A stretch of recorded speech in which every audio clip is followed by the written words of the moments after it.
বিশ্বকাপের খেলা শুরুর আগেই মাঠের বাইরের খেলা জমে গেছে। বিসিবির পাশে পিসিবি, জয় শাহর আইসিসি চাপে। জয় শাহদের বিসিসিআই কি করবে? একদিকে বিসিসিআই আইসিসি, আরেকদিকে বিসিবি পিসিবি। বাংলাদেশ যে দাবি তুলেছে যে ভারতের মাটিতে নিরাপত্তার কারণে খেলবে না, শ্রীলঙ্কার মাটিতে বাংলাদেশ বিশ্বকাপে সব ম্যাচ খেলতে চায়, এই নিয়ে নানা রকমের মিটিং হচ্ছে। পাকিস্তান ক্রিকেট বোর্ড বাংলাদেশকে পূর্ণ সমর্থন করছে। পাকিস্তান মিডিয়ায় খবর ছড়িয়েছে এবং আমিও পাকিস্তানের এক সিনিয়র সাংবাদিকের সঙ্গে যোগাযোগ করে যে তথ্যটা পেলাম যে পাকিস্তান ক্রিকেট বোর্ড বাংলাদেশকে এই বিষয়ে সমর্থন করছে এবং তারাও চায় যে সমাধানটা দ্রুত যেন হয়, আইসিসি যেন বাংলাদেশের দাবিটা মেনে নেয় এবং শ্রীলঙ্কার মাটিতেই বাংলাদেশ যেন ম্যাচগুলো পায়। যদি বাংলাদেশের দাবি আইসিসি এবং বিসিসিআই মেনে না নেয়, সেই জায়গাটাতে পাকিস্তান ক্রিকেট কর্তারা নাকি এমনটাও ভাবছে তারা বিশ্বকাপে খেলবে কিনা, তারা বিশ্বকাপে বয়কট করবে কিনা, সেটা নিয়েও তারা নাকি ভাববে যদি বাংলাদেশকে বিশ্বকাপে তারা না দেখে। অর্থাৎ পুরো পূর্ণভাবে বিসিবিকে সমর্থন করছে PCB, Pakistan cricket board. PCB BCB একসাথে। আয়ারল্যান্ড ক্রিকেট কর্তাদের ঘাড়ে কয়টা মাথা? অর্থাৎ যে ইস্যুটা বা ঢাকায় যে মিটিংটা হয়েছে আইসিসি এবং বিসিবির, সেখানে কিন্তু শেষ দিকে একটা সমাধানের পথ দুই পক্ষই খুঁজে পেয়েছে যে যদি গ্রুপ চেঞ্জ করা যায়। এখন বি আর সি গ্রুপের একটা ইন্টারচেঞ্জ হতে পারে। বাংলাদেশ যেহেতু সি গ্রুপে এবং 3 নম্বর দল, সেই জায়গাটাতে বি গ্রুপের ম্যাচগুলো শ্রীলঙ্কা সেই গ্রুপে আছে, অস্ট্রেলিয়া আছে, আয়ারল্যান্ড আছে, জিম্বাবুয়ে আছে, ওমান আছে। আয়ারল্যান্ড ওই গ্রুপের 3 নম্বর দল।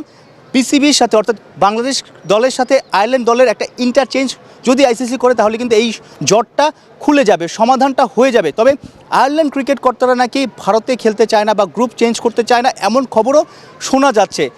তবে যতটুকু আমরা জানতে পেরেছি, বিসিবি কর্তাদের সঙ্গে কথা বলেও জানতে পেরেছি তারা সর্বোচ্চ চেষ্টা করছে। আইসিসিও হয়তো চেষ্টা করবে আয়ারল্যান্ড ক্রিকেট বোর্ডকে অর্ডার না দেওয়ার সুযোগ থাকলেও হয়তো রিকোয়েস্ট করতে পারে।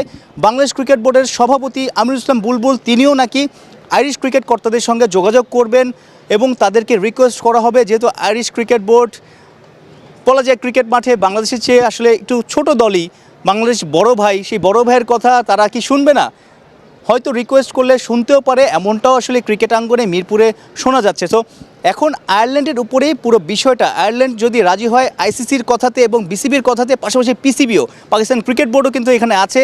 আইরিশ ক্রিকেট বোর্ড কিন্তু এমনিতেও ক্রিকেটের সেভাবে আসলে সাপোর্ট নেই, তাদের ইকোনমিক্যালি তারা অনেক ডাউন আছে, লজিস্টিক অনেক সমস্যা আছে। যদি বিসিবি এবং পিসিবি তাদের পাশে থাকে তাহলে ভবিষ্যতে তারা অনেক বাইলেটারাল সিরিজ আয়োজন করতে পারবে, তাদের লাভ হবে। এইসব বলে যদি কনভিন্স করে আইরিশদেরকে রাজি করানো যায় তাহলে হয়তো বাংলাদেশের বিশ্বকাপে খেলার যে সমীকরণটা সেটা হয়তো অনেক সহজ হয়ে যাবে। মোস্তাফিজকে আইপিএল থেকে সরানোর পরেই ইস্যুটা সামনে এসেছে। তারপর বাংলাদেশ ক্রিকেট বোর্ড সিদ্ধান্ত নিয়েছে ভারতে যাবে না। এই নিয়ে গত 3 সপ্তাহ ধরেই অনেক রকমের আলোচনা, মিটিং হচ্ছে। সমাধানটা হয়তো আগামী 2-3 দিনের মধ্যেই হয়ে যাবে। বাংলাদেশ বিশ্বকাপে থাকছে নাকি বাংলাদেশ বিশ্বকাপে থাকছে না, বাংলাদেশ শ্রীলঙ্কার মাটিতে কোন গ্রুপের হয়ে খেলবে, সেই সমাধানটা হয়তো 2-3 দিনের মধ্যেই হয়ে যাবে। সাইফুল রূপক, 71।